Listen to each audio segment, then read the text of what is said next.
Hello. I want to share with you a project I've been working on for the past several months. I'm going to discuss what it took to prep and paint the track and cut and prep all the cross ties, as well as show some of the details of this train. I also want to apologize for the wind in the following video. I had no idea how bad it was until I started editing. For the cross ties, I'm going to use something that's generally pressure treated for ground contact. So I'm going to use these landscaping timbers. And these come in 8-foot sections. But first I have to cut them into 1-foot sections like this. What I'm doing at the moment, I am ripping these all down, running them through and getting a pair this high. And I'm going to do all of the wood this way. Here is the result of cutting each of those into these quarters. This is as small as the wood is going to end up. So these will be the cross ties. By getting landscape timber, which is already pressure treated, doing it this way, I saved myself $250. That's if I went with the 2x2 pressure treated. For the same amount of wood that I'm getting here, I saved $250. If I went with the 2x3 or 2x4, obviously that price would go up. It's just a lot of cutting. A lot of cutting. That is what 384 pieces of wood look like stacked up.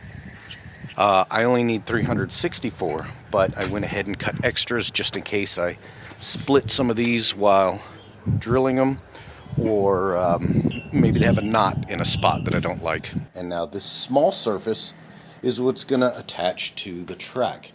Each of these cross ties, which are already welded in place, will get screwed to this. So the wood has a bigger footprint to spread to the ground. Before mounting the track onto all of the cross ties, I need to paint the track. I am using anti-rust armor. I've painted all of the rail connection pieces. Nice shiny finish. But before I paint the track, because some of it is collecting surface rust, you could see in a couple spots, like back there is pretty bad, I am using a wire brush on a drill, and I run that along every surface. Let's see, you can see shines it up. Here's most of my other track, and then there's some more of the track there. I was originally painting these by hand, but that was taking a really long time. I was doing that because the weather was cold or raining, so I was doing it inside. But now that the weather's finally nice, I've set up a table out here, and I've connected my air compressor to a sprayer. Here are 4 pieces of track that have already been painted. Look at that awesome gloss. Ooh. I'm going to continue painting and later on show you how the cross ties are all connected.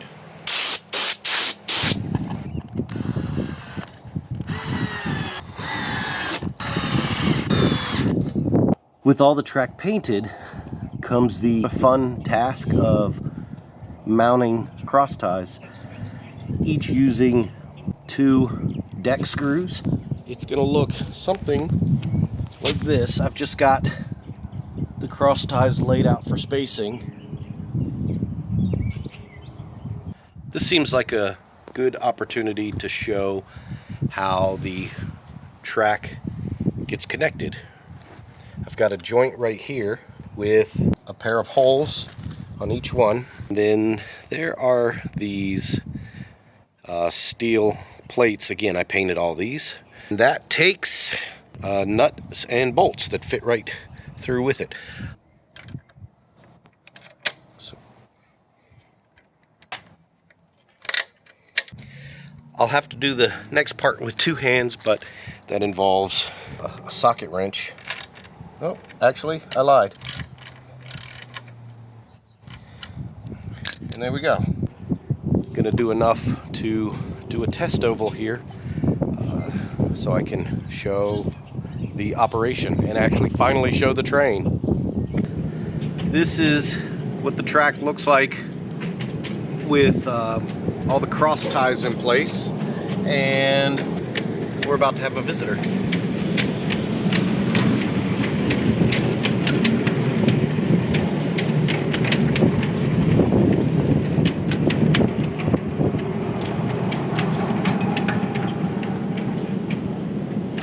So right now I've just got an oval about 20 feet across and about 33 feet in length. Let me see if I could get all this in shot.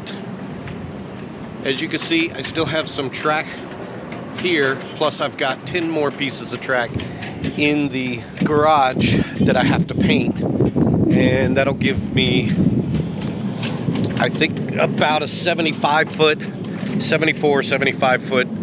oval. So the train takes 2 12-volt batteries in here.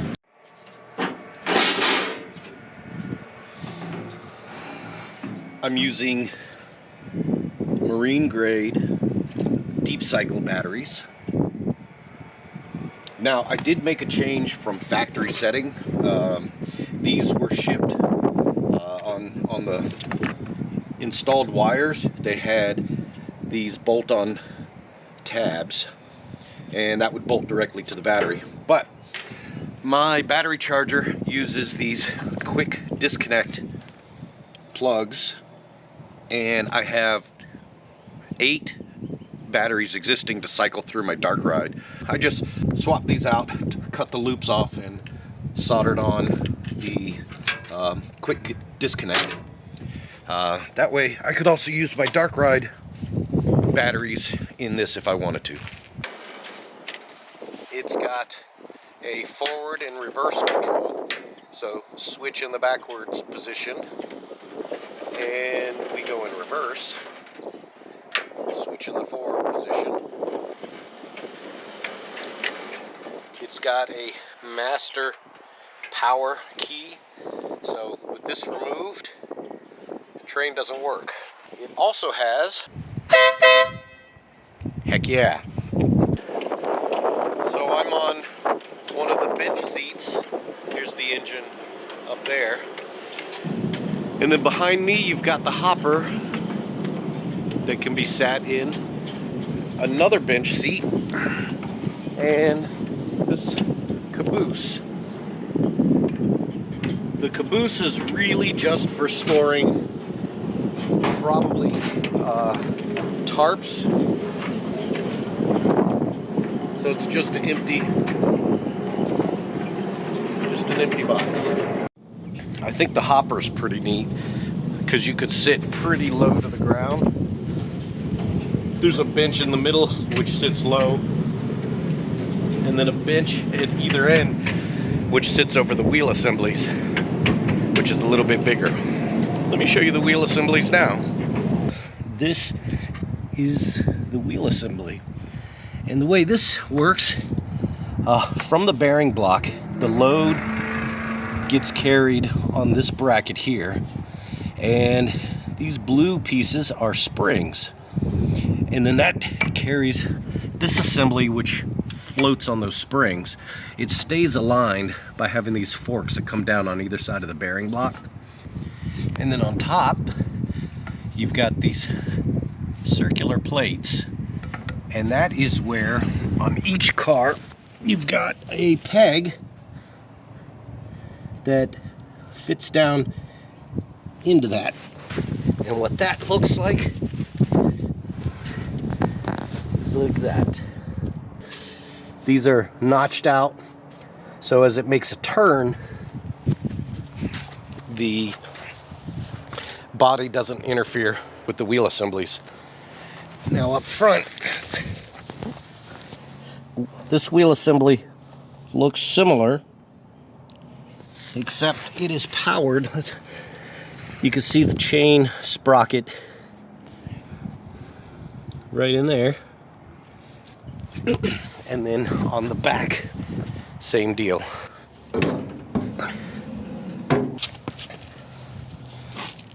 So what we got here is the motor sprocket is coming out on this side, and it drives this chain, which turns this axle. This chain is linked to the front axle of this wheel assembly, effectively turning both the front and rear wheel at the same time. So that's pretty cool. Now eventually this is going to be living in the backyard with its 70-some foot oval, and during Halloween it'll be themed, running through a graveyard, and we may have actors that pop out from behind trees or tombstones or the mausoleum, maybe have some scare zones in there.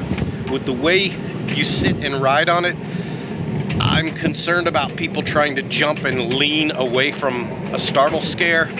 It might be dangerous, so this may just be a scenic ride through decorations and maybe have some automatic props. And during Christmas, I do about a half acre of miniature Christmas trees that are all synchronized to music, about a half hour of music.